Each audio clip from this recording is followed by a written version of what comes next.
pembilang tambah pembilang, penyebut tambah penyebutnya sama, sudah. Nah, itu dijumlahkan, itu berarti penguasaannya rendah.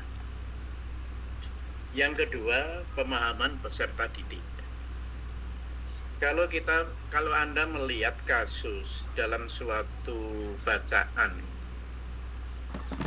lihat peserta didiknya itu, artinya Anda itu memahami peserta didik itu, anaknya itu belajar atau enggak, sibuk bermain atau bagaimana, atau bahkan banyak yang ngantuk, banyak keluar kelas. Anda harus paham kenapa anak itu terjadi banyak ngantuk, kenapa anak itu tidak tertib, kenapa anak itu tidak aktif. Ini yang dikatakan pemahaman peserta didik. Jadi harus Anda tahu kenapa waktu belajar anak banyak yang bermain. Anda harus paham, oh itu barangkali medianya, metodenya yang kurang relevan, ya. Kemudian yang ketiga, C, pembelajaran yang mendidik. Di dalam pembelajaran yang mendidik, Anda kan dituntut di dalam tab ini memperbaiki proses pembelajaran. Proses pembelajaran yang dimaksud, yang dikatakan mendidik adalah pertama, perencanaan. Membuat perencanaan adalah membuat RPP. Di dalam tab ini, walaupun Anda tidak praktek di kelas, seolah-olah Anda melakukan praktek di kelas. Ya. Seolah-olah Anda melakukan praktek di kelas.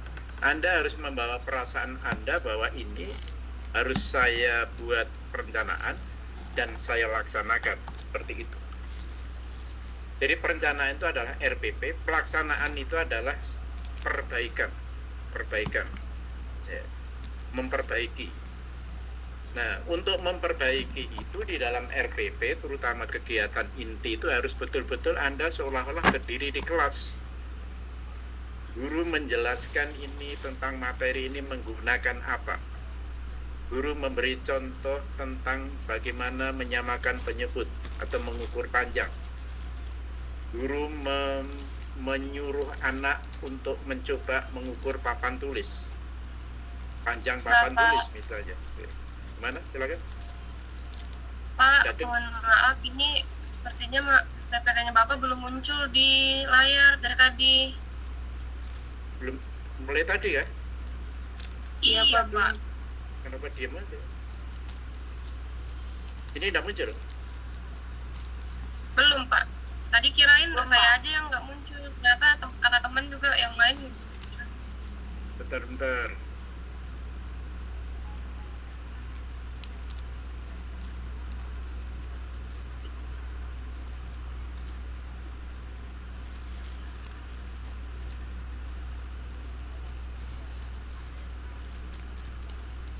Belum ya? Belum kelihatan?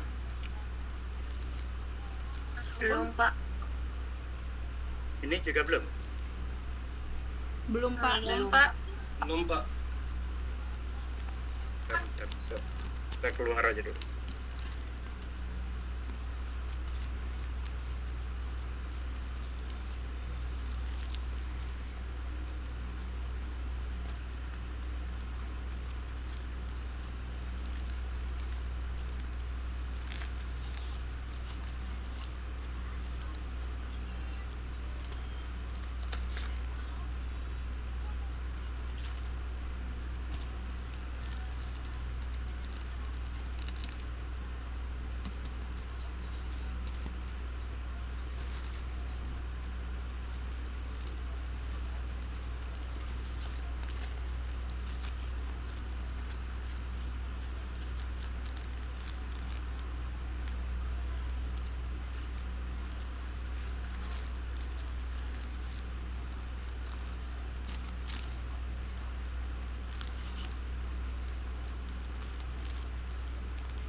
Re ke sana sana Re. Re. Kesini. Samperin.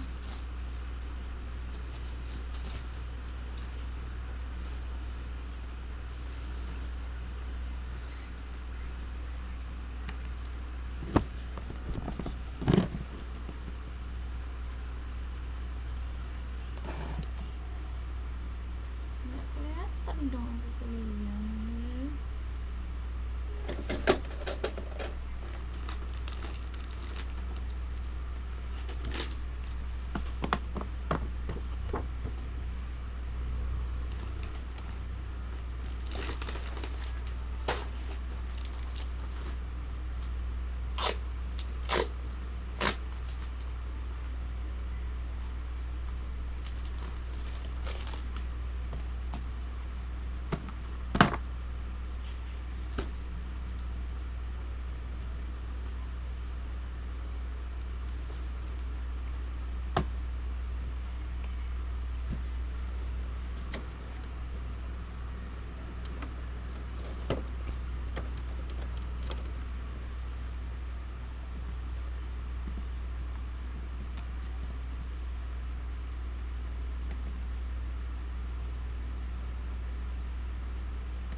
Gil, kamu sudah kayak itu Gil, dan kucing loh. Belum kelihatan. Sudah, Sudah, Pak. Pak. Sudah, Pak. Rotinya dulu. Pak. Oke. Kita lanjut ya. Saya ulang aja. Jadi kisi-kisi soal, kalau Anda membaca soal kasus, yang pertama Anda perhatikan kasus itu gurunya menguasai kurikulum atau tidak. Itu yang pertama. Penguasaan substansi kurikulum. Dilihat dari teknik cara menyajikan, cara mengajarkan, cara menjelaskan, Anda sudah bisa melihat guru itu penguasaan kurikulumnya baik atau tidak.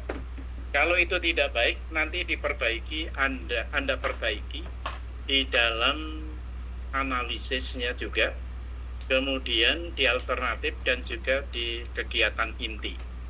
Misalnya Anda memperbaiki panjang lebar tadi, misalnya kalau guru itu hanya mencantumkan rumus persegi panjang untuk mencari keliling, berarti Anda harus bisa menjelaskan keliling itu caranya bagaimana. Panjang dulu, lebar, panjang, lebar. Berarti 2 kali panjang, 2 kali lebar, kan begitu. Itu dari substansinya. Kemudian yang bagian B, pemahaman peserta didik. Anda harus memahami apa yang dilakukan peserta didik pada waktu kasus itu dibaca, ya, terjadi. Peserta didiknya apakah di situ lagi bermain, apakah lagi aktif, apakah lagi ya barangkali ngantuk, barangkali. Jadi harus paham kenapa ngantuk, kenapa bermain, kenapa tidak aktif. Karena di dalam pembelajaran itu kalau terjadi anak ngantuk itu bukan kesalahannya anak. Anak bermain bukan kesalahan anak, tetapi strategi guru yang belum pas, ya. Gurunya tidak salah, strateginya yang belum pas. Kemudian dalam bagian C, pembelajaran yang menarik. Pembelajaran yang menarik itu adalah, atau yang mendidik, pembelajaran yang mendidik itu adalah perencanaan. Ada RPP. Orang mengajar tidak menggunakan RPP, pembelajarannya tidak bagus. Karena RPP itu adalah menuntun guru untuk proses pembelajaran yang baik. Karena rencana itu kan disusun baik-baik sebelum kejadian atau sebelum pembelajaran. Kemudian yang kedua, pelaksanaan. Ya. Dalam pelaksanaannya, karena tadi saya katakan RPP itu adalah tuntunan, kita ngikuti RPP. Pelaksanaannya ngikuti RPP. RPP gunakan metode ceramah, gunakan media. Apa medianya? Sesuai RPP. Kemudian yang ketiga, evaluasi. Setiap pembelajaran harus ada evaluasi dan refleksi, ya. Evaluasi, ya. Jadi evaluasi ini untuk mengetahui apakah pelaksanaan pembelajaran itu berhasil atau tidak. Anak tidak paham terhadap proses yang kita berikan itu, karena anak harus tahu proses dulu baru hasil. Kalau prosesnya tidak paham, hasilnya akan tidak baik, ya, hasilnya akan tidak baik. Anak tahu prosesnya berenang tuh begini, begitu prosesnya aja salah, ya tidak akan baik hasilnya, bahkan bisa tenggelam, ya. Jadi evaluasi ini untuk mengetahui sejauh mana keberhasilan daripada kegiatan pembelajaran. Ya, harus ada evaluasi. Kalau tidak ada evaluasi, berarti itu guru itu salah, ya. Tidak melaksanakan sesuai dengan RPP, guru itu salah, ya. Tidak hanya seenaknya ngajarnya. Kemudian pengembangan kepribadian dan keprofesionalan, suatu capaian kompetensi yang dinilai dapat mencerminkan lebih dari satu rukun kompetensi. Jadi di dalam mengajar itu ada keterkaitan satu sama lain antara pengetahuan, kemudian antara sikap, dan antara keterampilan. Anda kaitkan di situ, yang mencerminkan itu adalah kemampuan Anda dalam mengolah kepribadian keprofesionalan ini. Jadi Anda harus bisa mengaitkan, tetapi mana yang lebih dominan, ya. Lebih dominan yang mana gitu, antara kognitif, afektif, dan psikomotorik itu. Memang di situ tidak selalu seimbang. Tetapi yang diutamakan, apakah ini pengetahuan yang diprioritaskan? Kalau pengetahuan berarti kognitifnya lebih banyak. Jadi kita dituntut seperti itu. Sekarang kita lihat yang contoh yang berikutnya. Sebelum saya ambil contoh, ingat ini, ya. A, penguasaan kurikulum. B, peserta didik, ingat-ingat. C, pembelajaran yang mendidik. D, pengembangan kepribadian profesional. A, B, C, D, apa? Diingat ini. Nah, saya lanjut ke sini. Kisi-kisi soal TAP SD atau PGSD 4500, formatnya kita lihat seperti ini. Ada 3 bagian yang ditetapkan di dalam kisi-kisi ini. Yang pertama adalah identifikasi masalah. Kalau di SD itu cukup 3 aja. Identifikasi masalah, baru analisis, ya, menganalisis, kemudian berikutnya adalah alternatif. Jadi alternatif ini merupakan satu-satunya jalan yang akan Anda tempuh untuk memperbaiki proses pembelajaran. Kalau namanya kasus, berarti proses pembelajarannya tidak baik. Ya, namanya kasus, proses pembelajarannya tidak baik. Sekarang kita lihat identifikasi dulu. Ya, identifikasi.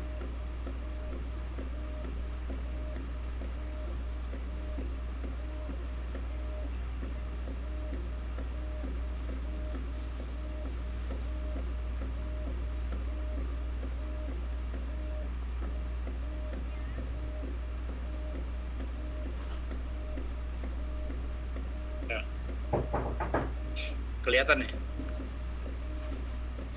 Terlihat, Pak. Kelihatan. Oke. Terlihat, Pak. Jadi tadi 3 langkah, Anda perhatikan langkah-langkah yang pertama adalah Anda setelah baca soal dengan cermat, itu kan pola pikirnya yang kemarin kita pahami atau kita pelajari, mampu mengidentifikasi kelebihan atau kelemahan suatu peristiwa pembelajaran eksak maupun non eksak di SD. Baranglah eksak atau non eksak tidak usah dipermasalahkan, tapi Anda bisa apa kelebihannya, apa kekurangannya, Anda harus bisa tahu. Fokus soal ini adalah kepada A. Apa A tadi? Apa A tadi? Penguasaan kurikulum sekolah, Pak. Substansi. Lihat kasusnya itu di substansi. Kemudian yang B, kasusnya lihat pada Pemahaman peserta didik. pemahaman peserta didik. Kemudian C, apa? Pembelajaran didik. Pembelajarannya mendidik. Kemudian D, keprofesionalannya. Kemudian Iya, pengetahuannya yang diharapkan adalah C5 tinggi ini, kognitif 5. Ya, di sekolah ada ini. Kemudian indikator dari kompetensi ini mengidentifikasi kelebihan dan kekurangan. Nah, kompetensi ini mampu, jadi Anda diminta mampu mengidentifikasi kelebihan dan kelemahan suatu peristiwa. Indikatornya, ya, di sini ada 6. Materinya bagaimana, pendekatannya, penggunaan media, pengelolaan kelas, keterampilan dasar mengajar, pelaksanaan evaluasi. Sekarang saya singgung satu persatu dulu. Namun sebelum saya singgung, kita lihat dulu ini. Jadi indikator dari mengidentifikasi adalah mengidentifikasi kelebihan dan kekurangan suatu peristiwa pembelajaran di SD dilihat dari 3 aspek. Dari aspek-aspek berikut. Artinya, Anda mengidentifikasi suatu kasus, ya, dilihat minimal dari 3 aspek. Ini ada berapa aspek? 6. Ada berapa aspek? 6, Pak. 6. Ada 6 aspek, tetapi Anda diminta minimal 3 aspek. Kalau diminta 3, ya 3. Kalau diminta 4, 4. Boleh kalau 3, 4. Artinya 3 Anda jawab 4, boleh. Lebih sempurna, tapi lihat perhitungan waktunya. Ya, kalau diminta 3, ya 3 saja. Ya, 3 aspek. Aspek yang pertama, tolong Anda lihat pertama materi pelajarannya. Sesuai nggak dengan tingkat kelasnya itu. Misalnya akar kuadrat diberikan di kelas 2, tentunya materinya salah. Materinya tidak sesuai. Tapi secara umum kasus itu materi pelajarannya sesuai dengan kurikulum secara umum. Tapi Anda kalau jeli bisa melihat ini. Yang kedua, pendekatan atau metode atau teknik pembelajaran. Anda perhatikan di dalam mengajar itu, guru itu, ya, di dalam kasus itu, Bagaimana metodenya? Teknik mengajarnya itu bagaimana? Pendekatannya waktu mengajar kepada sesuatu bagaimana? Sesuai atau tidak? Ya, gitu. Mampukah muridnya aktif? Aktif dalam arti aktif belajar, bukan aktif ribut. Anaknya aktif, anaknya proaktif, anaknya tidak banyak yang ngantuk misalnya, anak tidak banyak keluar masuk izin keluar kelas. Di kasus itu kan tergambar, Anda sudah begitu membaca, sudah tersirat apa ini yang terjadi. Di situ sudah Anda bisa melihat metodenya baik atau enggak. Apalagi kalau metodenya ceramah atau monoton, nah ini sudah bisa Anda tebak. Muridnya pasti banyak yang tidak aktif, tidak memperhatikan, tidak serius ya, tidak fokus. C. Penggunaan media pembelajaran. Pada materi-materi sebelumnya, pada waktu Anda belajar PKP, ya, belajar PKP. PKP-nya sama siapa dulu? Bukan sama saya kan? Om Bapak. Waktu belajar PKP, ya. Waktu belajar PKP, metode dan media itu adalah bagian integral, bagian yang tidak bisa dipisahkan di dalam proses pembelajaran. Integral, menyatu di dalam proses pembelajaran. Artinya, setiap pembelajaran harus ada metode, setiap ada pembelajaran harus ada media pembelajaran. Itu maksudnya. Tidak bisa dipisahkan seperti Anda seragam gitu dong. Hari Senin harus baju ini, celananya harus ini, tidak bisa dipisahkan itu. Tidak bisa dirubah, Senin pakai blazer, kemudian Senin juga celananya ganti sarung, kan tidak bisa seperti itu. Lucu jadinya gitu. Artinya metode dan media tidak bisa dipisahkan. Dua-duanya harus dimunculkan, harus menggunakan. Kemudian yang D, pengelolaan kelas. Pengelolaan kelas. Pengelolaan kelas adalah seorang guru itu mengelola kelas itu dengan baik dalam arti bagaimana supaya siswa itu mampu memperhatikan materi yang diberikan. Yang tidak fokus bisa kita lihat sepintas atau kita tegur supaya memperhatikan. Jangan biarkan ada anak-anak yang suka melawak untuk mengganggu konsentrasi kelas. Jangan ikut ketawa kalau ada anak-anak yang kita mengajar kemudian dia nyeletuk lucu. Ini mengganggu sekali dan itu merusak konsentrasi kelas. Cegah dan segera di atas. Kemudian di dalam pengelolaan kelas ini intinya semua siswa itu aktif, bukan pasif, aktif. Aktif, gurunya jelaskan tenang itu bisa aktif. Ada gurunya menjelaskan dia juga ribut itu bisa aktif. Kalau tanya jawab kan begitu. Jadi tidak harus senyap. Ya. Pengelolaan kelas tidak harus senyap, tapi bisa ribut tetapi dalam arti ribut yang aktif, terkontrol ya. Pengelolaan kelasnya bagus ya. Nah, pengelolaan kelas ini juga kadang-kadang terkait dengan sarana prasarana. Apakah itu suasananya panas, apakah suasananya juga letaknya dekat bengkel. Lihat-lihat di kasusnya itu, kalau dia dekat pasar, ada tukang jamu pakai mic itu, kita kasusnya kan belum tahu nanti Anda hadapi di ujian itu apa gitu. Nah, perlu pengelolaan kelas yang baik ya, kalau ada situasi yang kelas seperti itu. Ada sampingnya nanti ada nyetel tip dangdut misalnya, itu juga mengganggu bagi siswa kita. Kemudian yang E, keterampilan dasar mengajar ya. Keterampilan dasar mengajar. Nah, waktu Anda memperhatikan guru itu keterampilan mengajarnya, strateginya, tekniknya itu betul nggak cara menjelaskannya, keterampilannya? Guru yang terampil adalah guru yang menjelaskan dengan benar, dengan contoh-contoh yang benar. Gitu. Jadi Anda perhatikan di situ, di dalam kasus itu. Kemudian yang keenam, pelaksanaan evaluasi. Di dalam kasus itu, adakah guru melakukan evaluasi? Bagaimana cara melakukannya? Ya. Bagaimana hasilnya? Begitu dilihat di situ. Nah, kalau di dalam evaluasi yang terkait dengan keprofesionalan, evaluasi itu yang jelas soal itu harus sesuai yang dijelaskan.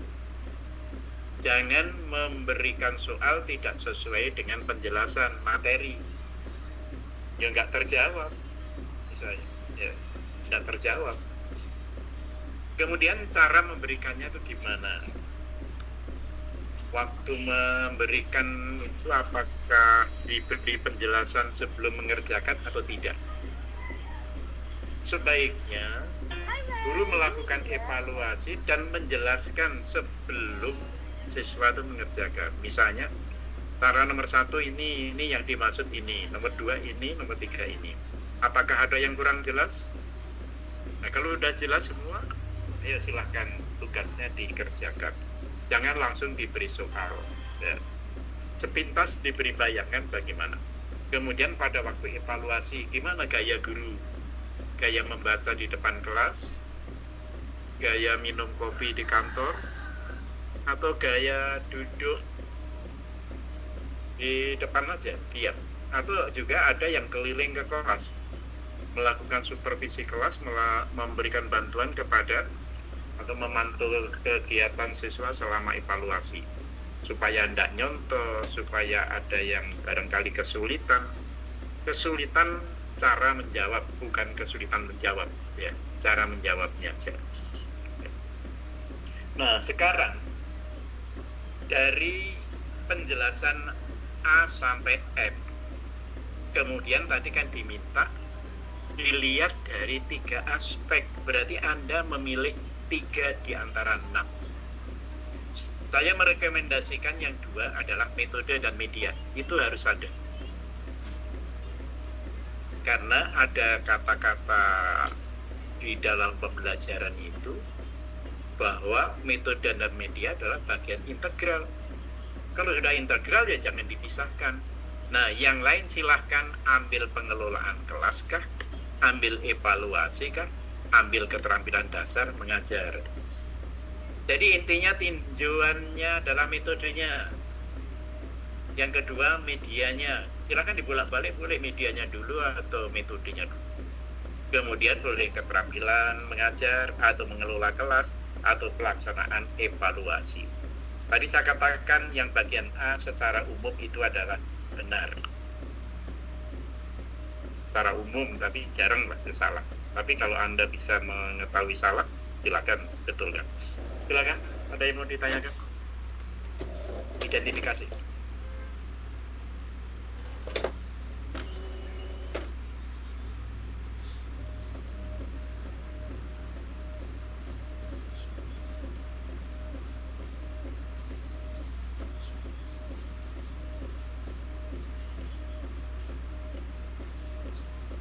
Ada? Tanyakan? Tidak ada? Oke. Kalau tidak ada, ingat ya, 3 dari 6 aspek. Metode, media, dan lainnya. Kalau metodenya baik, Pak, ya tidak apa-apa, ganti yang lain. Tapi tinjau dulu metodenya, medianya. Kalau medianya sudah efektif, ganti yang lain. Tidak apa-apa. Tapi pilih 3 di antara 6. Oke, identifikasi sudah selesai. Sekarang saya masuk ke yang kedua, menganalisis. Dalam menganalisis ini juga dituntut seperti itu, ya. Mampu menganalisis kelebihan dan kekurangannya. Saya ingatkan antara poin 1 dengan poin 2 dan poin 3 nanti, ya, poin 3 ini hendaknya nanti ada hubungan ada hubungan. Artinya kalau di identifikasi itu Anda menyoroti metode, analisisnya juga metode, alternatifnya juga metode. Kalau Anda identifikasi menyoroti media, tiga-tiganya media, maksud saya gitu, supaya ada kesinambungan, ya. Tidak banyak mikir lagi, memang itu yang harus dipikirkan gitu. Sekarang menganalisis kelebihan dan kekurangannya. Sama ABCD, ini tidak usah kami terangkan ulang, fokusnya sama. Indikatornya adalah mengidentifikasi kelebihan dan kekurangan, menganalisis sebenarnya, ya, mengidentifikasi analisis kelebihan dan kekurangan peristiwa itu, menganalisis ya. Dilihat dari 3 aspek, dari aspek-aspek sebelumnya ya. Saya ulang dulu ini. Misal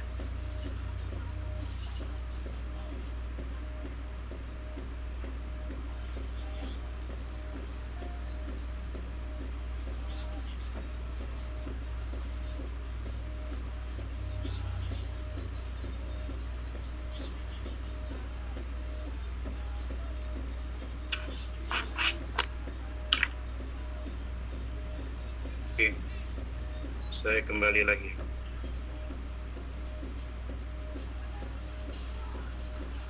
Menganalisis kelebihan dan kekurangan daripada tinjauan itu.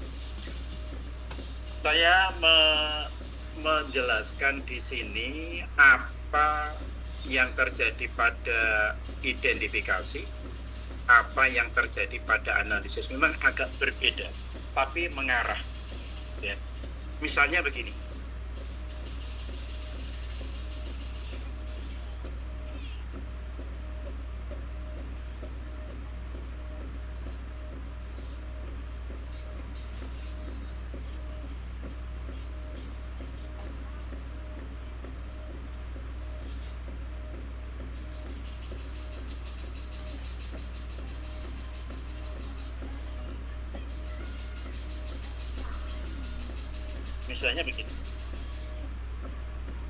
untuk mengidentifikasi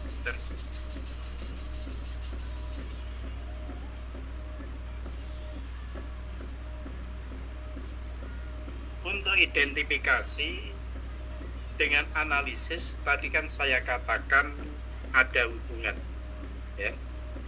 Identifikasi dan analisis ada hubungan. Tetapi di dalam identifikasi itu sifatnya samar. Samar dalam arti tidak menyebutkan langsung metodenya. Misalnya,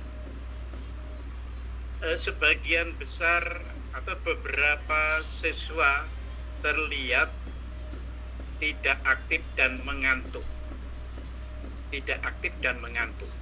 Misalnya begitu. Di dalam bacaan itu dilihat sebagian besar Anda mengidentifikasi, misalnya dalam bacaan itu sebagian besar siswa tidak aktif dan mengantuk. Itu identifikasi yang Anda lakukan. Kan tidak menyebutkan metode, tidak menyebutkan media. Itu kan Anda paham peserta didik tadi kan? Memahami peserta didik. Bagaimana peserta didiknya? Oh, banyak yang tidak aktif dan mengantuk. Kalau di situ ngatakan siswanya banyak yang tidak aktif dan banyak ada beberapa yang mengantuk, itu artinya larinya ke metode, tidak aktif. Belum menyebutkan metode, ya. Belum menyebutkan metode. Jadi siswanya tidak aktif dan mengantuk. Berarti poin B di dalam kompetensi. Nah, di dalam analisis nanti sini ya, yang bagian B misalnya. Tadi kan katakan kalau identifikasi ngambil B, analisisnya B. Kalau identifikasi C, analisisnya C. Begitu juga alternatif. Sekarang sambil contoh tadi, bagian A, bagian identifikasi. Identifikasi, sebagian besar siswa tidak aktif, bermain, dan ngantuk. Nah, kenapa? Itu kan ditanyakan begitu. Kenapa siswanya banyak ngantuk? Kenapa siswanya banyak yang tidak aktif? Oh, berarti metode, larikan metode sini. Metode guru dalam mengajar sangat monoton, misalnya begitu. Guru dalam proses pembelajaran hanya menggunakan metode ceramah dan sangat monoton. Gitu. Bisa memahami? Bisa, Pak. Oke. Jadi dari kasus yang sifatnya samar dalam arti kondisi yang Anda lihat di dalam kasus dikaitkan ke metode. Metode yang salah itu yang mana? Boleh. Guru hanya menggunakan dalam proses pembelajaran sangat monoton dan hanya menggunakan metode ceramah yang tajam menganalisanya. Tidak apa-apa, gurunya tidak marah, itu kan kasus saja, tidak usah takut dosa. Tidak apa-apa untuk diperbaiki. Ya. Siapa yang belum jelas? Jadi metode itu di sini untuk mengaktifkan siswa. Kalau anak aktif, tidak ngantuk, tidak keluar masuk kelas, tidak banyak bermain. Nah, itu metode mengaktifkan. Sudah paham ya? Oke. Paham, Pak. Oke. Kemudian yang berikutnya saya kembali ke identifikasi. Itu identifikasi yang pertama kita ambil bagian B. Identifikasi yang kedua misalnya bagian C. Kita lihat mengajarnya guru itu bagaimana. Kalau dia menggunakan alat peraga kita hargai. Tetapi kenapa alat peraganya tidak membuat anak fokus? Alat peraga ini adalah untuk menarik perhatian siswa supaya dia fokus terhadap materi dan mampu memahami materi. Itu tujuannya. Menarik perhatian, diingat-ingat itu, menarik perhatian. Kan kalau Anda mengajar tuh, coba berapa kali Anda, coba anak-anak perhatikan. Bentar lagi ngomong, coba di belakang, jangan ribut, coba perhatikan. Artinya betapa pentingnya perhatian di dalam pembelajaran. Untuk meningkatkan perhatian, kita perlu media. Untuk meningkatkan perhatian supaya anak fokus. Jangan kebalik, ya, jangan kebalik. Hamdar tadi itu nggak sih? Antara media dan metode. Hamdar tadi itu. Misalnya begini, dalam proses mengajar, guru tidak menggunakan media pembelajaran. Rotinya udah keluarin. Atau dalam proses pembelajaran, penggunaan media pembelajaran tidak efektif sehingga tidak bisa membantu siswa dalam proses pemahaman. Saya dalam beberapa penjelasan sifatnya singkat, tapi Anda jangan ngikuti seperti itu. Kalau saya panjang nanti Anda hafal logat dan bahasa saya banyak yang bicaranya tulisannya sama, nanti saya takut dia kira contohan. Tapi intinya begini, dalam proses pembelajaran guru hanya menggunakan media gambar yang kurang menarik sehingga banyak anak yang tidak tertarik pada proses pembelajaran. Kasih bahasa-bahasa tambahan supaya kalimatnya lebih panjang. Kalau Anda menjawab lengkap, ya, bahasanya lengkap, tidak lari dari persoalan. Bahasa yang lengkap itulah gambaran kemampuan Anda, gambaran kemampuan mahasiswa untuk menerjemahkan, menjawab kasus. Jangan, guru tidak menggunakan media, itu jawaban singkat, bukan itu yang dimaksud sebenarnya. Tapi yang diharapkan itu lengkap. Guru dalam proses pembelajaran ditambahin tidak menggunakan media pembelajaran sehingga tambahin apa sehingganya. Tahu nggak kenapa nggak menggunakan media kok jadi masalah? Itu yang perlu digali dari pemikiran mahasiswa. Panjang tapi tidak lari dari persoalan. Kita kembali. Guru dalam proses pembelajaran tidak menggunakan media pembelajaran sehingga anak kesulitan dalam memahami materi. Tidak menggunakan media pembelajaran. Misalnya gitu. Kan di sini identifikasinya tadi kan tidak menarik ya, tidak guru banyak tidak menarik, tidak fokus terhadap materi, tidak fokus. Berarti medianya. Nah, dianalisis di sini ya, guru tidak menggunakan media pembelajaran selama proses pembelajaran, atau guru sudah menggunakan media pembelajaran tetapi kurang menarik, atau media pembelajaran yang digunakan guru terlalu kecil. Lihat aja dari kasusnya itu misalnya terlalu usang, nah sehingga tidak menarik. Nah, ini dari identifikasi ke analisis ya. Ini sudah ke metodenya ketahuan ya, metodenya ceramah yang di sini tidak menggunakan metode. Nah, misalnya gitu. Nah, sekarang misalnya di sini kelebihan identifikasi. Selama proses pembelajaran anak banyak keluar masuk kelas dengan mudah tanpa kendali guru. Jadi berarti pengelolaan kelas. Di sini identifikasi sini, identifikasinya seperti itu.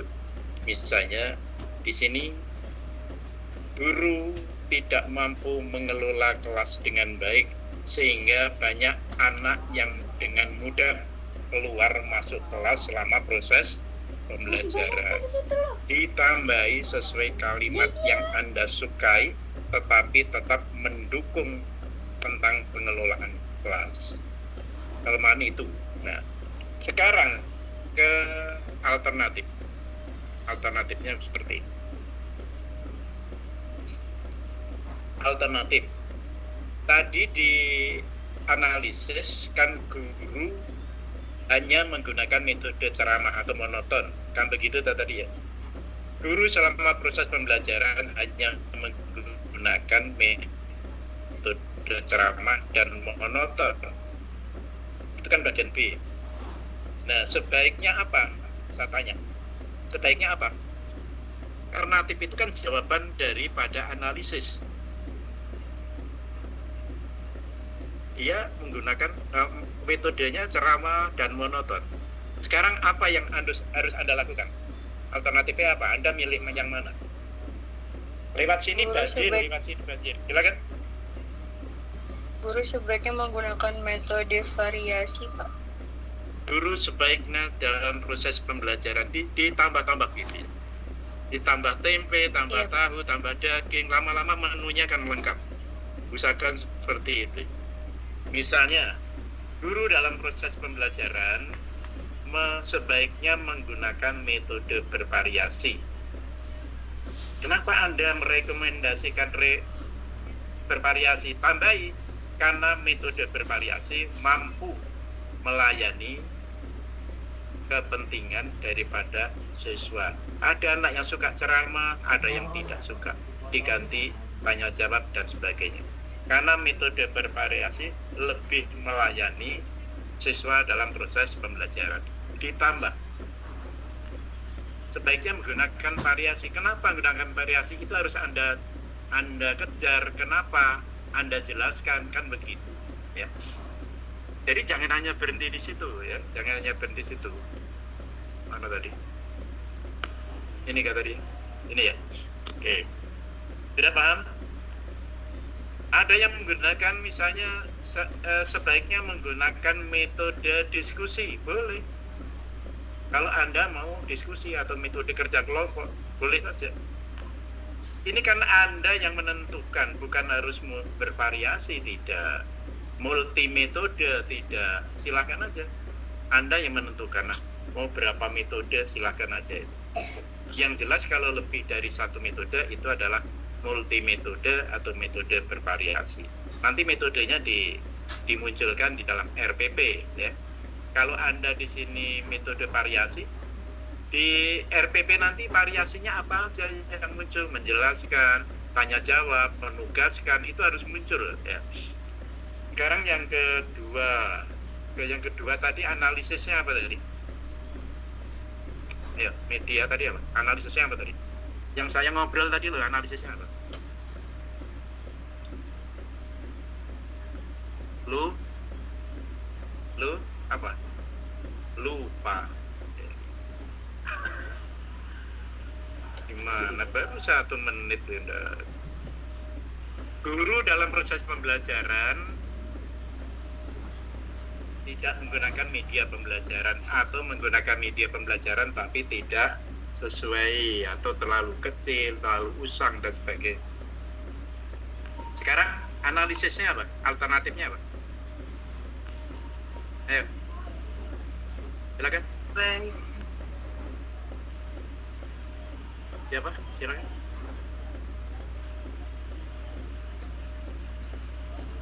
Siapa?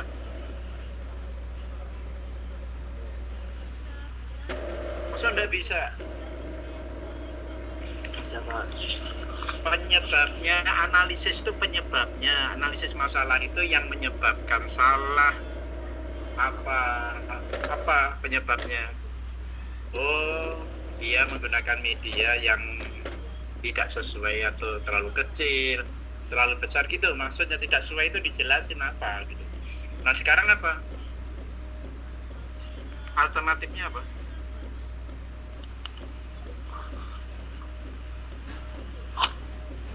Kayaknya Anda takut salah ya?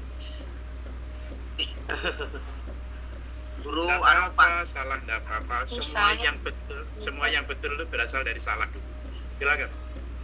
Guru menggunakan Misalnya, media Pak. dengan Silakan lingkungan siapa kelas. dulu? Siapa ini? Ya, Pak. Siapa? Yehuda, Pak. Ya udah, silakan. Guru menggunakan media yang ada di lingkungan kelas, Pak, supaya mudah dan dekat dengan kehidupan anak-anak. Guru menggunakan media di sekitarnya, maksudnya gitu ya? Ya, atau di lingkungan kelas yang Ya, di dekat. lingkungan kelas berarti di sekitarnya, boleh? Asal sesuai materi ya, atau yang lain, silakan. Betul itu, sudah, ya udah, Debbie, Pak. ya, Debbie. Debbie. Misalnya guru dengan menggunakan media konkret di lingkungan sekolah dapat meningkatkan interaksi pembelajaran. Oke, dilengkapi lagi boleh, untuk meningkatkan interaksi pembelajaran supaya menarik ya. Karena dengan kita menampilkan alat peraga, apakah itu jendela, apakah itu lemari, kalau itu menggunakan istilahnya menggunakan matematika sebagai sarana atau sebagai alat peraga. Nah, interaksi kita kan dengan jendela itu bagaimana, oh, mana panjangnya, mana lebarnya, papan tulis ini, bangkunya mana, gitu. Itu semuanya bisa meningkatkan perhatian, ya, intinya begitu. Kemudian pengelolaan kelas tadi, pengelolaan kelas ternyata banyak guru tidak mampu mengelola dengan baik kelasnya, identifikasinya begitu. Kemudian analisisnya banyak guru siswa keluar masuk atau dibalik juga boleh. Banyak anak yang keluar masuk kelas tanpa diperingatkan guru. Nah, pengelolaan kelas yang baik gimana ini? Membuat aturan, Pak, membuat aturan kelas di kelas sebelum pembelajaran dimulai, sehingga ketika guru memberikan pembelajaran atau ketika memberikan tugas, murid tidak keluar masuk atau ngobrol sendiri ya segala macam. Oke, betul. Jadi menerapkan peraturan yang ada di kelas. Kalau kita waktunya belajar, jangan izin keluar masuk kelas. Alasan kencing, ada yang kencing sampai 4 kali karena dia jenuh melihat guru menjelaskan tidak menarik, itu alasannya. Ada yang 4 kali, 5 kali keluar masuk, padahal dia mungkin beli bonbon, beli apa di sekeliling itu. Nah, sekarang yang berikutnya misalnya Anda melihat pada identifikasi pelaksanaan evaluasi. Ya, pelaksanaan evaluasi. Pelaksanaan evaluasi kan pemberian tes untuk mengetahui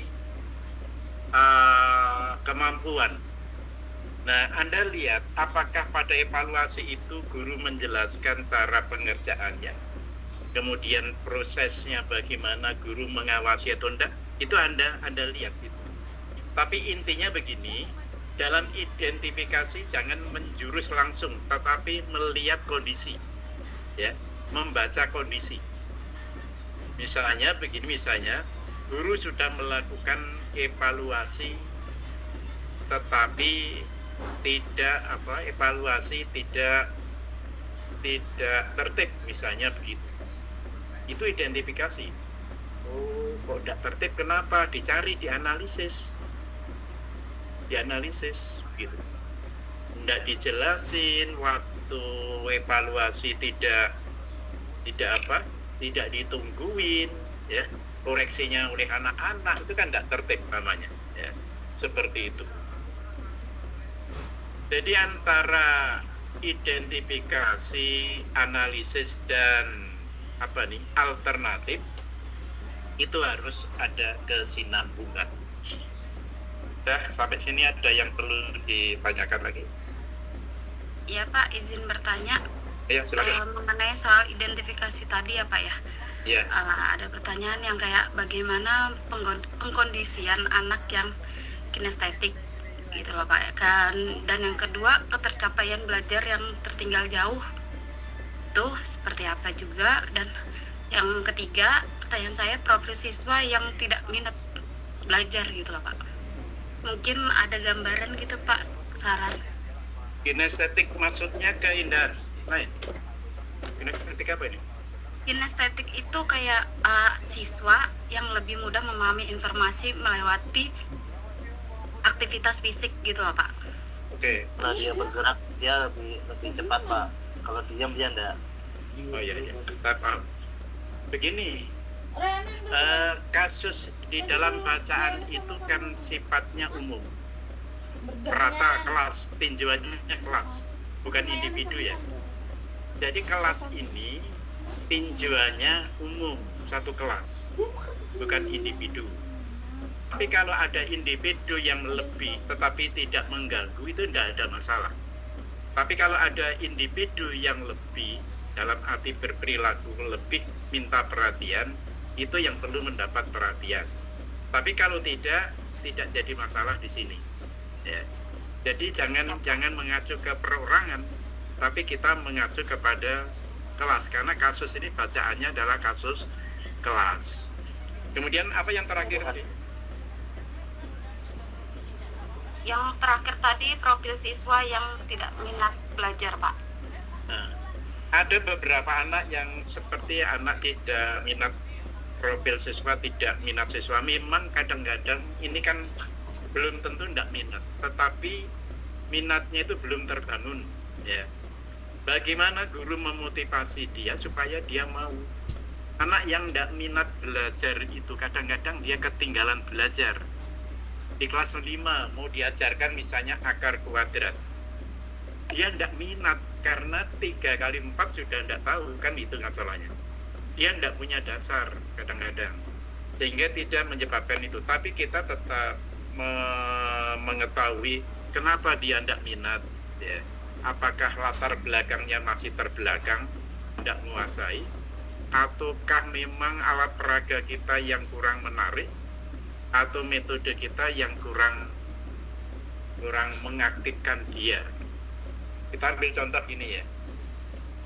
Anak itu misalnya tidak suka matematika, berarti dia itu mungkin tidak mampu di matematika. Biasanya begitu. Kalau tidak suka matematika, tidak mampu matematika. Tetapi pada kala Anda memberikan pertanyaan misalnya, berapa 2,5 kali 6, atau misalnya berapa 3 kali 6, dia biasanya tidak angkat tangan. Tapi dikala dia angkat tangan, cepat beri kesempatan dia untuk menjawab, misalnya seperti itu. Begitu jawabnya 18, segera diberikan penghargaan. Bagus, Anto pinter, 3 kali 6, 18. Anda tersenyum, Anda beri jempol, besok dia akan minat belajar matematika. Jadi pinter-pinter kita untuk dari segi mana aja untuk memotivasi dia supaya dia untuk mampu belajar. Yang penting itu tidak mengganggu, harus kita atasi, tetap kita atasi. Ada lagi? Silakan. Pak, Ya, iya udah mau bertanya Pak. silakan. Bagaimana anak-anak itu kalau kita suruh kita seorang guru memberikan penjelasan pelajaran. Setelah kita memberikan penjelasan pelajaran, mengajak membaca apa macam, dia menulis, dia capek katanya. Karena banyak katanya kan. Nanti saya nulis. Tapi nanti itu sampai minggu depan sudah masuk jam pelajaran, selama 1 minggu itu dia tidak buka sama sekali pelajarannya Pak. Iya. Itu bagaimana menangani siswa yang seperti itu Pak? Oke, jadi ada beberapa anak yang minatnya rendah. Seperti tadi pertanyaan dari Mbak tadi yang pertama tadi, minatnya rendah. Ada Ya, kemungkinan ketertinggalan tadi Pak. ketinggalan, kemungkinan hal-hal ini ada keterkaitan dengan apa yang sudah sampaikan tadi. Yang pertama, minatnya belum cukup. Yang kedua, tolong pendekatan yang lebih dekat bagi guru terhadap anak itu. Dek, kalau adik tidak mau menulis, nanti tidak bisa baca, buta huruf. Ya. Kalau buta huruf, ya tahunya uang aja kan, uang 1.000 tahu, 2.000 tahu. Tapi ini jalan apa, tidak ngerti kan. Jadi mereka akan kesulitan. Diberi motivasi pentingnya menulis itu. Kemudian yang kedua, tolong dipanggil orang tuanya. Ya, orang tuanya.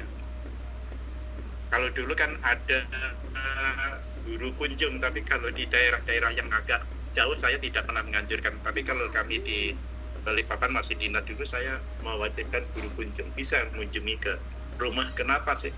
Kok anak ini setiap malam ngantuk? Oh, ternyata setelah dikunjungi, anak itu setiap malam ikut jualan mamanya nasi goreng. Sampai jam 12, jam 1 baru pulang. Seperti itu.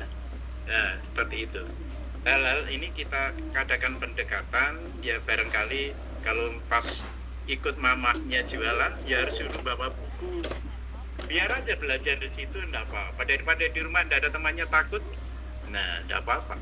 Ada beberapa yang gitu, di jualan-jualan akan dekat lapangan itu, hanya anak-anak yang bawa buku kalau jualan itu mamanya, dia belajar. Itu aja, Bu Swida, barangkali. Siap Pak. Oke. Ada pertanyaan yang terkait dengan ini dulu, identifikasi analisis alternatif. Oke, sekarang saya lihatkan dulu ini. Kalau sudah ada ke metode mengajar dulu. Metode mengajar merupakan salah satu komponen tadi ya. Jadi tinjauannya pertama ini dulu. Kemudian memiliki fungsi sentral penting, pusat penting. Kemudian metode harus mempertimbangkan tujuannya apa ya, pembelajarannya, faktornya apa. Metode sesuaikan dengan tujuannya. Siswanya tadi kalau banyak gerakan fisik misalnya, boleh aja kita menggunakan diskusi atau kita mengadakan observasi ke lapangan. Anak-anak bisa lari sana sini tapi tujuannya tercapai. Lalu kasih waktu pertimbangkan. Ya, kalau metode karya wisata menuju kolam renang atau kolam ikan, kalau jauh ya jangan gunakan ini, alokasi waktu yang pendek. Fasilitas penunjangnya, adakah kendaraannya dan sebagainya. Pemilihan metode mengacu kemampuan berpikir, sudah jelas ini. Kemudian ini metodenya ini saya pikir tidak usah kami jelasin. Udah ada air putih, Kak? Medianya. Dari media ini tadi saya katakan, ada mudah diperoleh. Jangan mengharapkan sekolah yang mengadakan, mudah digunakan, Anda mampu menggunakan, harganya murah. Kalau perlu mas, siswanya suruh bawa. Kalau jelaskan daun-daun, biji-biji, atau mau buat telur AC, kenapa enggak anak suruh bawa telur aja? Ya, gitu enggak apa-apa ya, boleh aja.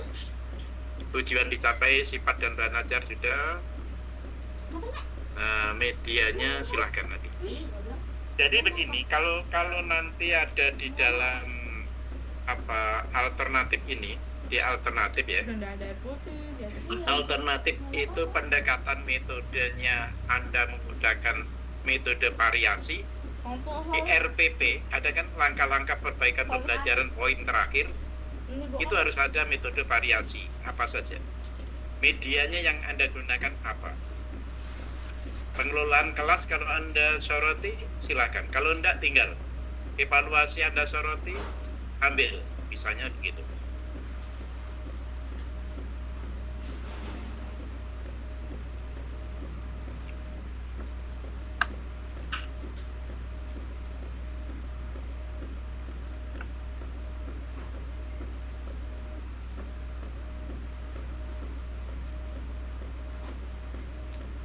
Berapa lama masih ada ya? Sebentar, sepintas saya singgung aja dulu.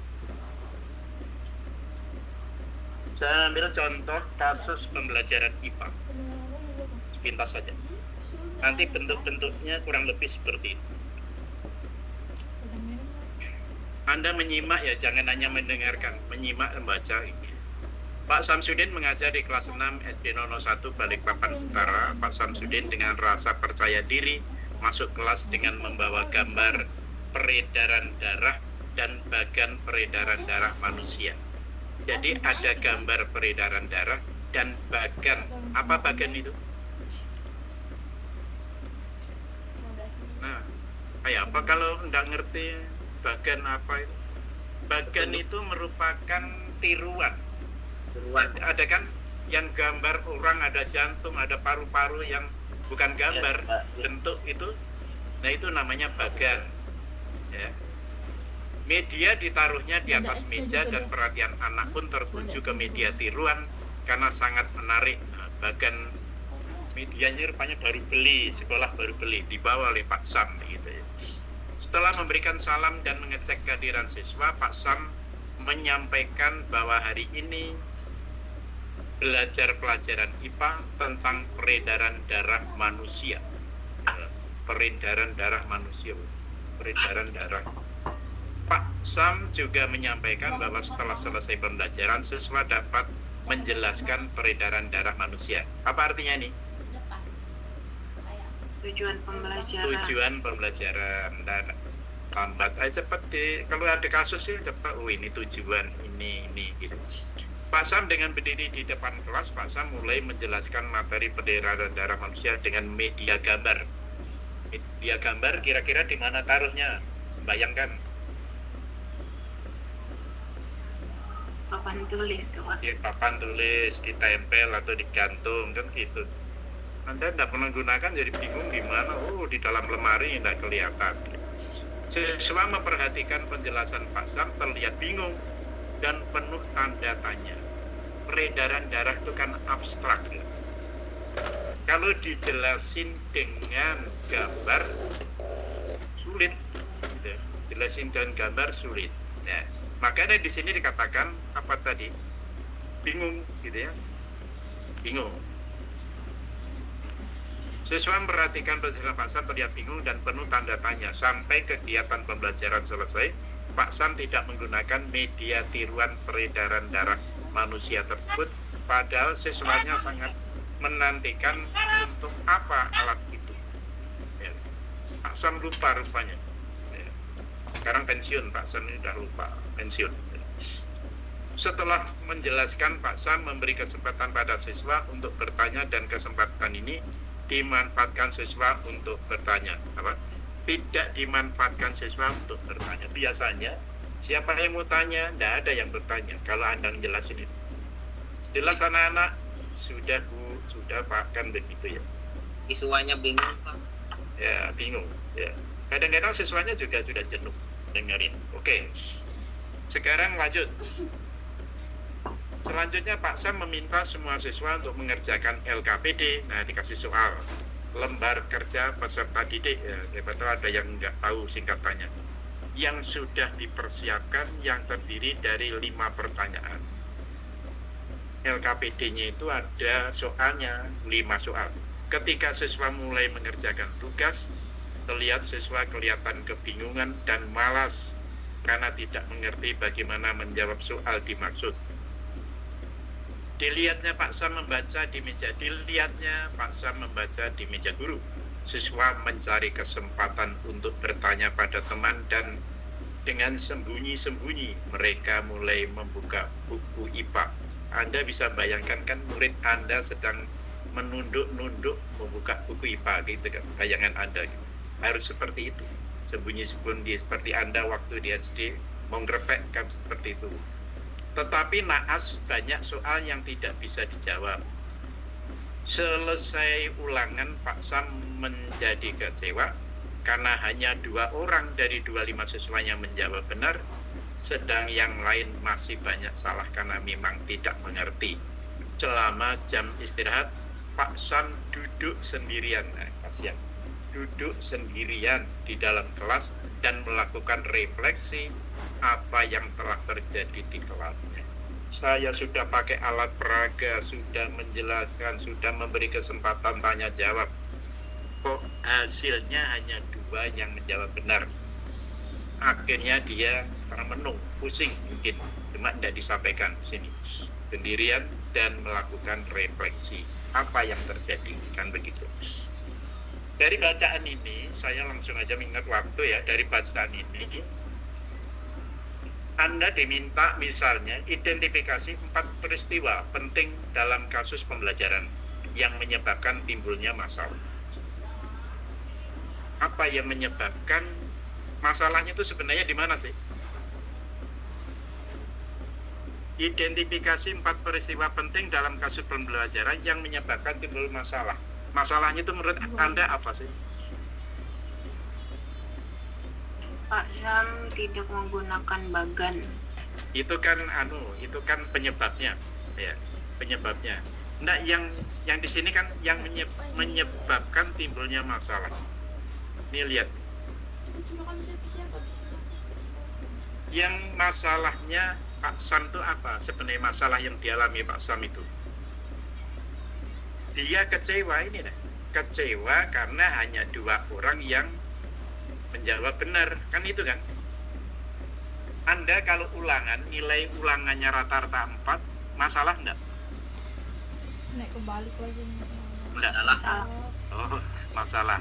Berarti masalah itu timbul karena hasil belajar rendah. Kan begitu? Itu dulu. Jadi masalah yang Anda hadapi itu adalah yang menyebabkan Anda kecewa karena nilai rata-ratanya tidak mencapai KKM. Itu Kak? Iya. Ya, Nah, Pak. saya tanya, kalau nilai rata-ratanya tidak mencapai KKM, apakah itu masalah buat Anda menjadi guru di kelas itu? Masalah enggak? Masalah, Pak. Ya masalah. Masalahnya itu apa sebabnya? Nah, itu baru diidentifikasi. Kenapa sih kok nilainya rendah? Diidentifikasi, dianalisis, kemudian dicari alternatif supaya nilainya meningkat, kan begitu. Jadi sumber masalahnya itu sebenarnya adalah nilainya hanya 2 orang yang menjawab benar. Selebihnya tidak sempurna, tidak ngerti. Itu adalah masalah ya. Oke, itu. Jadi di sini dimulai 4 peristiwa penting dalam kasus pembelajaran yang menyebabkan timbulnya masalah Pak Samsudin adalah itu, kasih tahu. Di situ dijelasin ya. Atau identifikasi 4 peristiwa penting dalam kasus pembelajaran yang menyebabkan timbulnya masalah dari Pak Samsudin. Ini nilainya 8 kalau Anda menjawab benar. Sudah ada skornya, nilai maksimal. Maksimal kan paling tinggi, kalau sempurna 8, kalau tidak sempurna kurang. Jika Anda diminta bantuan Pak Samsudin, bagaimana Anda mengatasi masalah gagalnya siswa dalam memperoleh pengalaman baru? Ini yang banyak kejebak di sini. Pertanyaan nomor 2 itu terkait dengan di bawah ini. Jangan dijawab yang di atas ini. Anda banyak kan yang menjawab di sini? Ya kan? Oh, 1A ini, 2 ini, 3 ini, enggak. Jika Anda diminta bantuan Pak Samsudin, tolong Dek, saya kok kesulitan mengatasi masalah gagalnya siswa dalam memperoleh pengalaman baru. Ya, pengalaman baru itu ya dari tidak tahu menjadi tahu. Ini perintahnya, susun satu rencana perbaikan melalui PTK yang mencakup 1. Identifikasi masalah 4 buah atau 4 macam, 4 nomor. Ini jangan dijawab, yang di atas ini jangan dijawab. Ini kan hanya jika Anda dimintai bantuan Pak, bagaimana Anda mengatasi masalah sesuai dalam memperoleh pengalaman baru, susun satu rencana perbaikan, baru Anda mulai identifikasi masalah. Kok bisa Kalau ini identifikasi masalah di sini ada, kemudian di atas ada, ini kurang lebih aja jawabnya. Jangan, lu kenapa jadi tumpang tindih?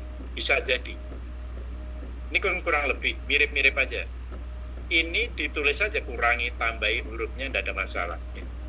Kata-katanya. Ini 4, ya pindahkan 4 misalnya di sini. Kemudian analisis masalahnya 3. Alternatif 3 itu kan tadi 3 tinjauan kan, aspeknya kan ada 3 kan.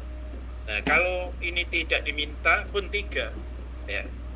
Kalau ini tidak diminta pun tetap 3, metode, media, dan yang lain ya. Atau yang lain.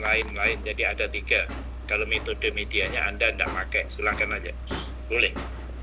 Analisis masalah, identifikasi ini sebenarnya ya harus seimbang ya.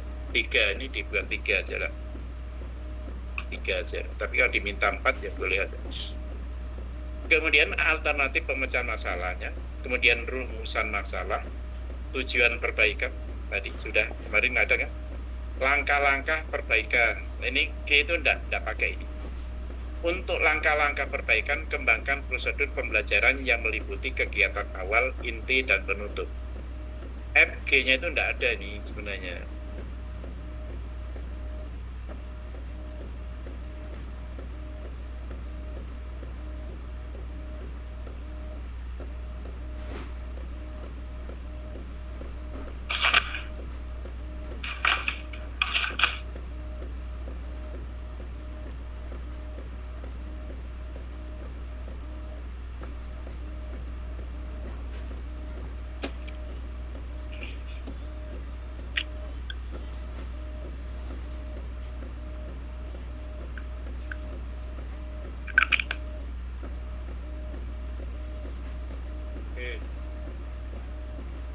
Mendak rancu.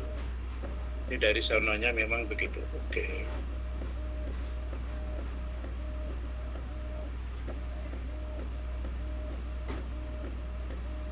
Ya. Langkah-langkah perbaikan. Dalam setiap langkah-langkah perbaikan selalu awal, inti, dan penutup. Ini artinya kita diminta menyusun RPP. Saya minta RPP itu diseriusi. Kegiatan awal hanya 2 baris, 3 baris. Ini apa-apaan maksudnya? Waktunya mau habis, buat aja, yang penting nyetor. Bukan itu.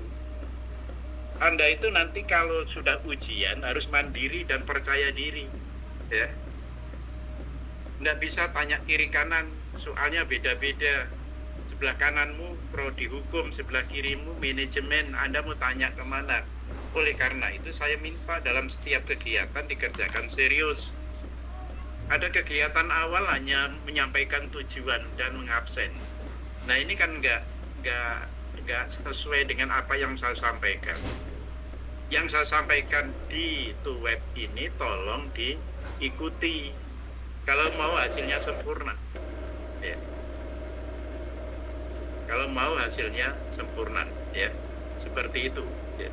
Jadi awal itu apa? Kalau cukup persiapan, yang namanya persiapan itu ditulis. 0 menit Ya kan, kemarin kan sudah saya sampaikan, kegiatan awal, ada kegiatan awal itu ada persiapan, ada pembukaan, kan begitu. Nah, di persiapan itu kalau waktunya cukup, persiapan yang 0 menit itu ditulis. Kalau tidak cukup, tidak usah.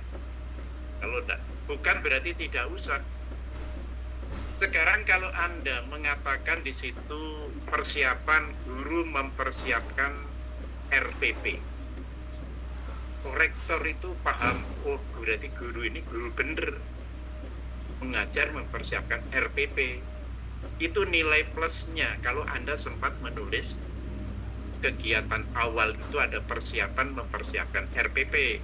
Tapi kalau tidak langsung menyampaikan tujuan, anak-anak hari ini kita belajar ini. Nah, tidak kelihatan Anda pakai RPP atau enggak. Itu masalahnya. Intinya yang lebih terurai setiap langkah Anda tuliskan, biar aja panjang tidak apa-apa, yang penting cukup waktu Anda. Kemudian penutup, ya penutupnya ya biasa seperti yang saya jelasin kemarin. Nah, sekarang kita lihat ini. Rambu-rambu jawaban. Rambu-rambu jawaban. 4 peristiwa penting yang terjadi dalam kasus pembelajaran yang dapat menimbulkan masalah. Tadi kan ada diminta 4 peristiwa penting kan? 4 peristiwa penting yang dalam kasus pembelajaran yang menyebabkan timbulnya masalah. Tolong soal itu ditulis sebagian. Dan soal, pertanyaan ditulis sebagian. Saya ingatkan, soal tidak perlu ditulis ulang. Ada yang menulis ulang soal, tidak perlu. Jangan ditulis dari kemarin sudah ada panjang-panjang ditulis, tidak usah. Sebagian pertanyaan ini etika. 4 peristiwa penting yang terjadi dalam kasus pembelajaran yang dapat menimbulkan masalah adalah sebagai berikut. Nah, tambahin boleh. Nah, kalau ini 4, Anda usahakan 4. Kenapa contohnya 5? Buat contoh kok salah, bukan. Contoh ini untuk dipilih 4 di antara 5 gitu. Ya. 4 di antara 5. Pada awal pembelajaran, guru tidak menyampaikan tujuan pembelajaran dengan jelas. Tadi tidak menyampaikan tujuan kan Pak Samsudin? Nah, kemudian yang kedua, siswa kelas 6 SD belum menguasai konsep peredaran darah manusia. Topik yang dibahas tidak dikaitkan dengan kehidupan sehari-hari. Namanya peredaran darah, yang jantung tuh yang mana, ya, paru-paru mana, mengalirnya kemana. Kalau dia menggunakan peredaran darah yang benar, dia akan tidak abstrak. Jadi ini abstrak ya. Berpikir abstrak untuk peredaran darah manusia memang agak sulit untuk anak-anak ini. Ya, kita sekarang sudah belajar abstrak, ya. Tapi semuanya itu untuk kelas 6 SD perlu ada pembuktian. Topik yang dibahas tidak dikaitkan dengan kehidupan sehari-hari sudah tadi. Pembelajaran yang dilakukan Pak Samsudin tidak menarik sehingga banyak anak yang kurang konsentrasi. Jadi metodenya, ya, metodenya. Kemudian pembelajaran berlangsung secara monoton, ya metodenya. Menarik ini alat peraga. Kalau menarik tadi kan menarik itu alat peraga. Kalau monoton itu berarti ke metode. Silakan, ini sudah ada alat peraganya, ada medianya. Kalau di sini mau nyoroti evaluasi, nah evaluasinya bagaimana? Silakan disoroti, silakan aja. Ini kan hanya rambu-rambu versi mana saja boleh, yang penting ada bukti kelemahan di dalam kasus itu. Sekarang, nah dulu. Ini diminta 4. Kalau Anda menjawab 4 dan betul, berarti poinnya setiap poin 2. 8. Kalau menjawab Anda 3, berarti poin maksimalnya 6. Paling banyak kalau bisa 5. Kalau jawab 5 ya tetap 8. Ya, tetap 8. Mau jawab 6 saya biar 12 enggak bisa, tetap 8. Ya. Karena yang diminta 4, ya.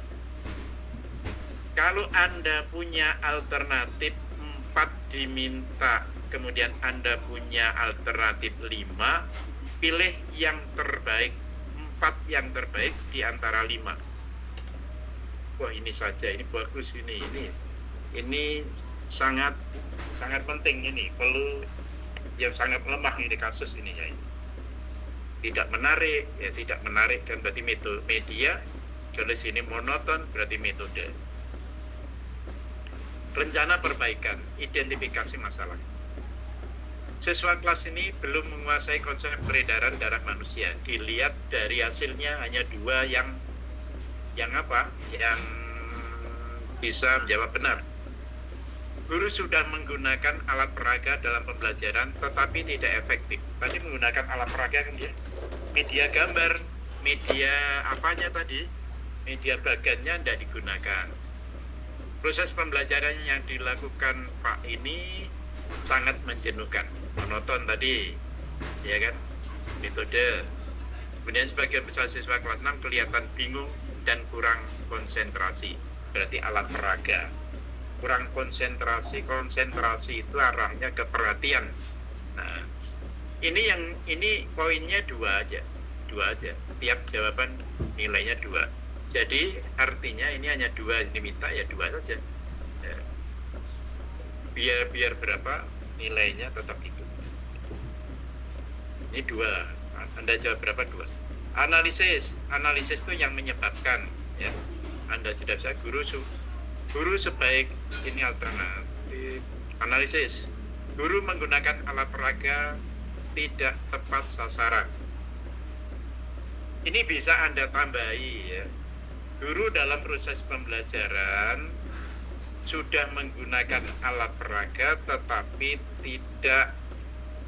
tidak sesuai dengan sasaran karena peredaran darah sifatnya abstrak sedang alat peraganya adalah gambar. Itu juga tidak pas. Di Anda ada gunakan yang gitu. Alat peraga tiruan yang seharusnya digunakan tidak digunakan dalam proses pembelajaran. Nah ini karena penyebabnya apa? Alat peraga bagan tadi kalau itu digunakan kemungkinan baik alat peraganya. Nanti digunakan nanti ini. Ya. Sehingga kalau kita kaitkan dengan alternatif, ya ini A, guru sebaiknya menggunakan alat peraga gambar yang menarik. Ini tidak tepat sasaran, berarti gambarnya tidak bagus. Peredaran darah, mana yang darah bersih, mana yang darah kotor, mana jantungnya, mana itu kan enggak. Gambarnya sudah usang. Alat peraga ini digambar mungkin sudah 20 tahun lalu. Jadi gambarnya sudah robek-robek barangkali gitu. Tidak menarik. Kemudian sini apa? Alat peraga tiruan yang seharusnya digunakan tidak digunakan dalam proses pembelajaran. Kalau menurut Anda apa yang nomor 2 ini alternatifnya? Saya minta Anda coba berpikir. Yang nomor 2, alat peraga tiruan yang seharusnya digunakan tidak digunakan dalam proses pembelajaran. Kalau menurut Anda bagaimana alternatifnya?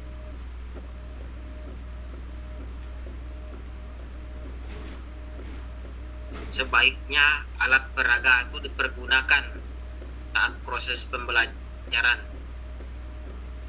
Oke, betul, cuma mungkin tambah uraian lagi. Ada, sudah betul.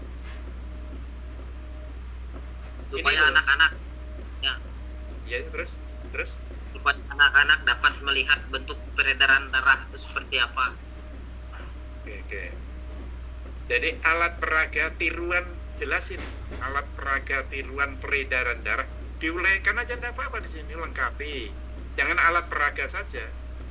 Jadi kalau bisa alat peraga tiruan atau bagan peredaran darah seharusnya digunakan dalam proses pembelajaran sehingga anak-anak mudah memahami konsep peredaran darah manusia. Betul, maksudnya betul, cuma bahasanya beda-beda boleh. Oke. Jadi begitu. Jadi ini penjelasan guru terhadap materi terlalu abstrak kan? Peredaran darah dari sini ke sini kan abstrak, ya kan begitu. Nah, supaya Anda abstrak menggunakan yang poin B itu. Nah, ini. Selama pembelajaran sebaiknya guru menggunakan metode bervariasi untuk mengaktifkan siswa dan selanjutnya. Ini poinnya sudah dicantumkan di situ masing-masing 4. Nah, sekarang rumusan masalahnya. Rumusan masalah tadi waktu alternatif ya, waktu alternatif mana? Rumusan masalah itu sumbernya dari alternatif. Alternatif ini ada metode ya, alat peraga, apa media, alat peraga. Berarti menggunakan alat peraga, gambar atau bagan, ya. Kemudian yang kedua, menggunakan metode bervariasi dan mengaktifkan siswa. Mengecek pemahaman siswa sudah terakhir. Memberikan petunjuk penyelesaian soal. Ini evaluasi tadi kan. Guru melaksanakan pemantauan selama melaksanakan tugas. Nah, dari alternatif ini Anda buat rumusan masalahnya. Bagaimana cara meningkatkan pemahaman siswa terhadap topik peredaran darah manusia melalui yang tadi pertama apa? Penggunaan media pembelajaran. Apa gunanya media tadi? Media gambar dan media benda tiruan. Yang kedua menggunakan apa? Metode bervariasi. Apa? Sebutkan aja di sini. Yang ketiga misalnya diskusi kelompok. Kalau tidak, apa yang Anda gunakan di sini? Silahkan aja. Dilihat dari 3 aspek. Pengelolaan kelas yang baik dan sebagainya, ya. Atau pemberian penjelasan pada kerja menyelesaikan LKPD ditambah. Ini ndak harus ini, silakan aja yang lain. Tapi harus ada di alternatif. Nah, alternatifnya ini misalnya ini.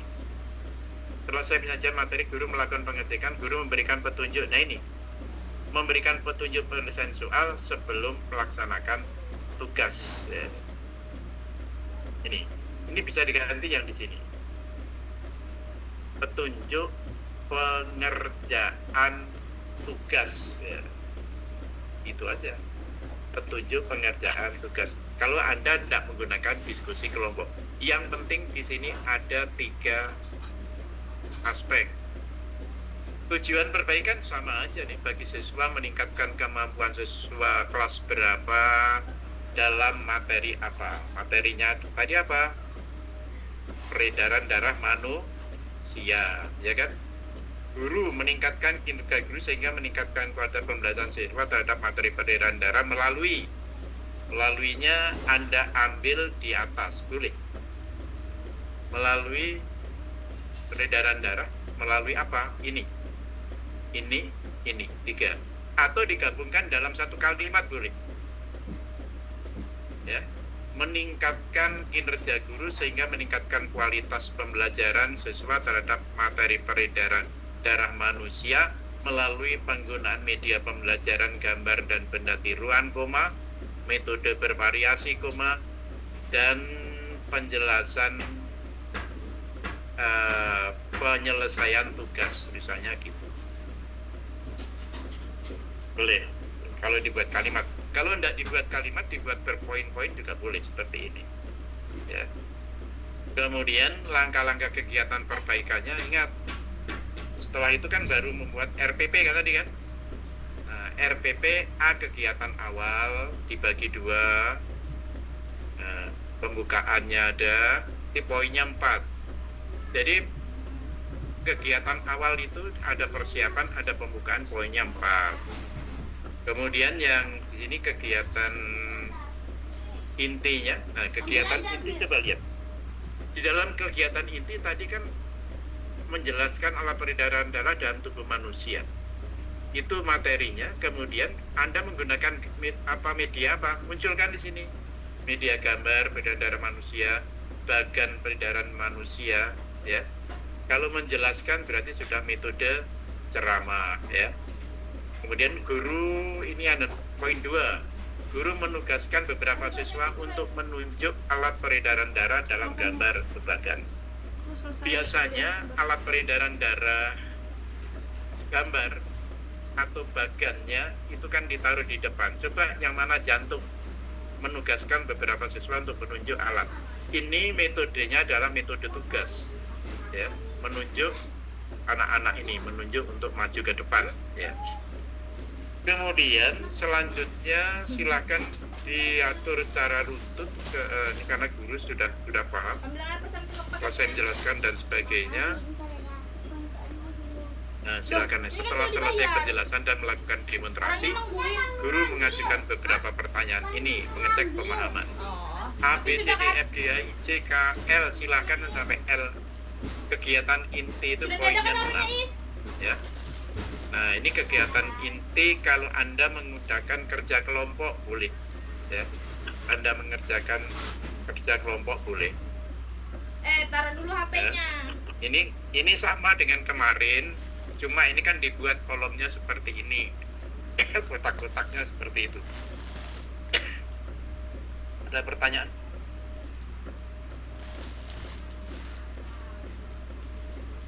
Kegiatan inti, baru terakhir penutup. Nah, penutupnya poinnya 3, seperti itu.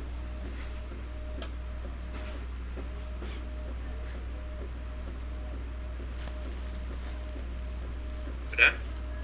Ada pertanyaan?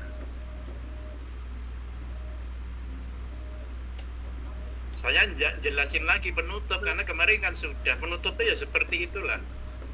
Tinggal Anda mengolah bahasanya aja. Mau diolah sayur bening ya bening, santan santan, goreng nasi goreng, silahkan aja menurut bahasa Anda apa. Kemudian ini bisa ditambah-tambah. Adakah Anda berdoa setelah selesai? Tambahi aja di sini, ya. Kalau ada doa ya doa, kalau tidak ada Anda tidak biasa ya tidak apa-apa. Kan semua apa yang Anda tuangkan di dalam jawaban itu kan nanti akan diperiksa. Yang periksa bukan saya loh ya. Saya hanya memberi pelatihan selama tutorial. Nanti kalau Anda sudah berhadapan kasus, disalut Anda masing-masing nanti kan itu. Ya. Oke, dadah. Cukup, Pak. Dadah. Ya. Belum ada, Pak. Belum ada. Sekarang ya berhadapan dengan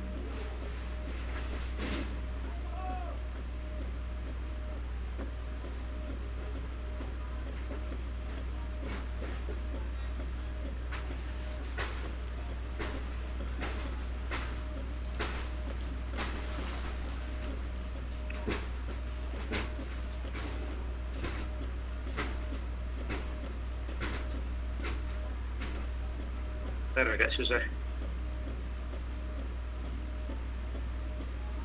Tolong siapkan screenshotnya, akan saya beri tugas.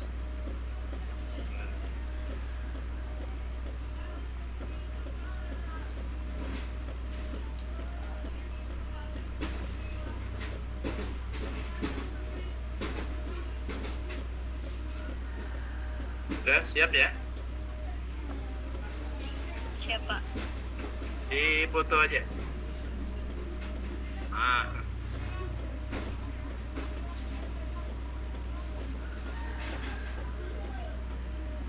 Sudah? Sudah, Pak.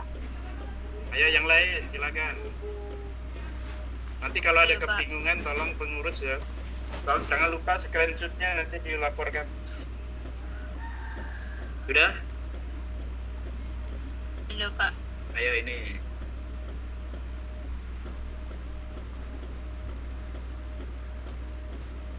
Oke.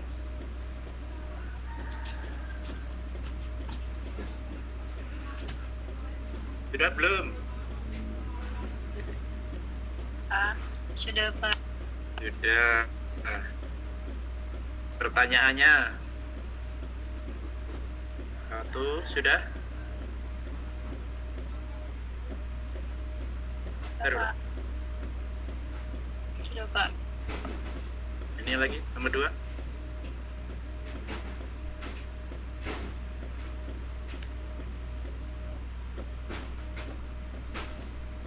Sudah, Pak.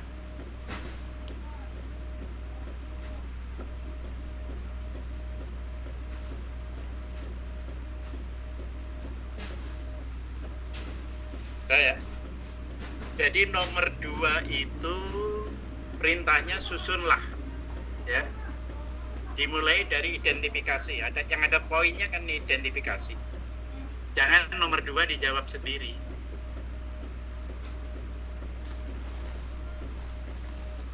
Bagaimana? Sudah? Ada yang mau ditanyakan? Ini tugas mandiri, jadi segera untuk dijawab, segera untuk dikerjakan. Tidak ada alasan mandiri wajib hukumnya.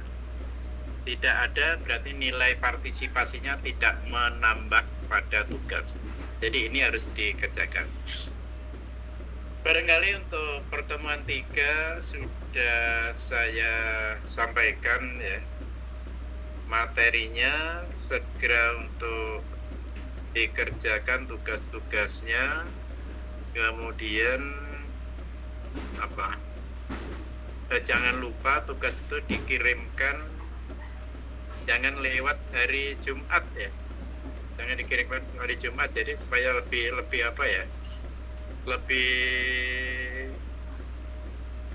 cepat lagi gitu. Jadi kalau Anda ada pertanyaan barangkali untuk materi dari saya itu sudah saja ya. Dari itu saja, mungkin ada hal-hal yang kurang berkenan saya mohon maaf ya. Saya mohon maaf.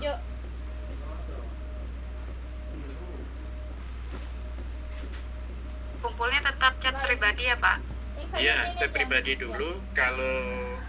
Kalau nanti di layar sudah saya buka kan tinggal Anda mengirim aja.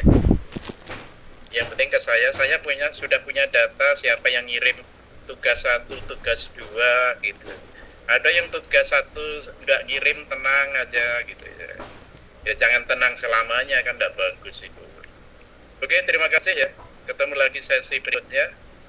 Kurang lebihnya maaf. Terima kasih. Wassalamualaikum warahmatullahi wabarakatuh. Waalaikumsalam warahmatullahi wabarakatuh. Terima kasih Pak. Sama-sama.